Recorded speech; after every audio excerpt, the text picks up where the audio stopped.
Hello friends, সকলকে good afternoon. দেখতেই পাচ্ছেন এক্সারসাইজ স্টার্ট হয়ে গেছে। এটা হলো আমাদের ওয়েট লস সেন্টার এবং এখানে 18 ইয়ার থেকে শুরু করে 70 এজের কিন্তু ওমেনও আছে, অর্থাৎ বৃদ্ধাও আছে। দেখতেই পাচ্ছেন যে এই শাড়ি পরা বৃদ্ধা কিন্তু এজ 70, কিন্তু তিনিও কিন্তু আমাদের সঙ্গে ফ্রি হ্যান্ড এক্সারসাইজ করছেন। বেশিরভাগই দেখা যায় যাদের 70 এজ হয়ে গেছে, 60 এজ হয়ে গেছে, তারা কিন্তু জীবন পারলে ছেড়ে দিলে বাঁচে।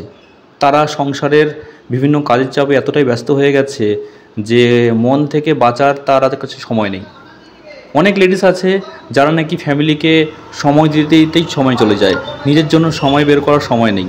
কিন্তু যদি আপনি সুস্থ না থাকেন তাহলে কিন্তু কোনো রকম আপনি আপনার ফ্যামিলিকেও মেনটেন করতে পারবেন না। যদি খুব কম সময়ে গুড নিউট্রিশনে, গুড এক্সারসাইজে, গুড ট্রেনিংয়ের মাধ্যমে ভালো থাকতে চান, মেডিসিন ফ্রি লাইফ লিড করতে চান, কীভাবে এটা সম্ভব? অনলাইন ক্লাস, অফলাইন ক্লাস দুটোই রয়েছে। আপনি যে কোনো সিটি থেকেই বলছেন, সেখান থেকে কিন্তু এই ভিডিওটা দেখলে আপনি পেয়ে যাবেন হলো এক্সারসাইজ করার এবং গুড নিউট্রিশন এবং ওয়েট লস করার নতুন সিস্টেম। আনন্দ মজা করতে করতে বাড়ির সমস্ত খাবার খেয়ে কীভাবে ওজন কমাবেন জানতে আজই ফোন করুন।